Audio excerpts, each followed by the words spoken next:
ছোট বউ, এই প্রেসক্রিপশনটা একটু ছোট বউকে দিও তো। হ্যাঁ ভাবি, তোমার ভাইয়ের ওষুধ লাগবে, ওষুধগুলো শেষ হয়ে গেছে। এটা দেখে কিছুটা ওষুধ লাগবে, একটু এনে দিতে।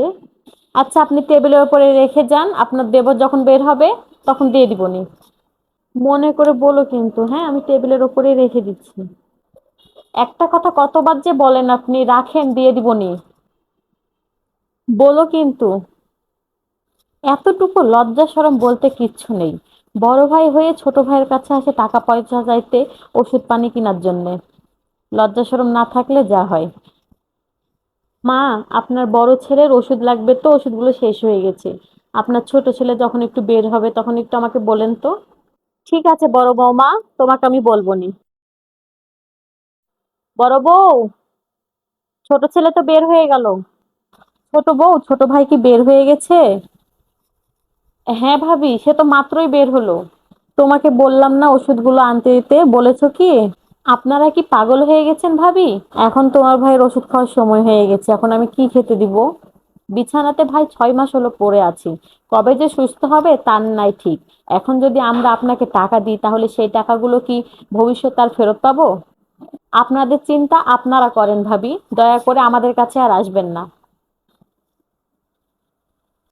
আম্মা, আপনার ছোট বউ কি বললো আপনি দেখেছেন? বললো আমাদেরকে নাকি আর কোনো টাকাই দিতে পারবে না।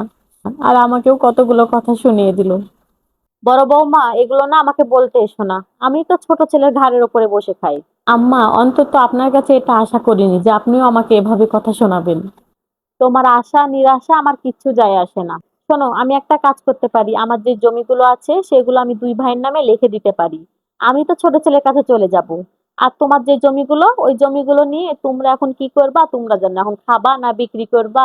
তোমাদের যা ভাল লাগে তোমরা তাই করো। আমি কিন্তু এর থেকে বেশি আর কিছু করতে পারবো না। এত বছর আপনার ছেলে এই সংসারের জন্য এত কিছু করেছে, আর যেই আপনার ছেলে পা ভেঙে 6 মাস মতো পড়ে আছে, তাতে আপনাদের আসল রূপ বের হচ্ছে আস্তে আস্তে। আপনার ছোট ছেলে চাকরির জন্য কতগুলো টাকা দিতে হয়েছে, আর আপনার মেয়ের বিয়ের সময় সে তো ধার দেনা করে এনে বোনের বিয়ে দিয়েছে। আর তার প্রতিদান এভাবে দিচ্ছেন কেন? করবে না? ও তো ওদের বড় ভাই, ওর তো ওরা দায়িত্ব। হ্যাঁ, তাতে তো কোনো সমস্যা নেই, আমি তো খুশি এতে যে ও তার ছোট ভাই আর বোনের জন্য টাকাগুলো খরচ করে তাদের কর্মে আর বিয়ে শাদী দিয়ে দিয়েছে। এতে তো আমি কোনোদিন কিছু বলিনি। কিন্তু এখন যখন আপনার ছেলে অসুস্থ হলো, তখন আস্তে আস্তে সবার আসল রূপ বের হয়ে যাচ্ছে। সমস্যা নেই আম্মা, আমি তো সারাটা দিন এই বাড়িতে বান্দিগিরি করি। এখন না হয় বাইরে বান্দিগিরি করে এসে আপনার ছেলেকে খাওয়াবো। আরে যাও যাও, তোমার যা ভাল লাগে তুমি তাই করো গা, ওগুলো দেখার আমার সময় নেই। বিপদে পড়লেই মানুষকে চেনা যায়, সুখের সময় যে থাকে সে কিন্তু আসলে আপনজন না। দুঃখের সময় যে থাকে সেই আসলে আপন।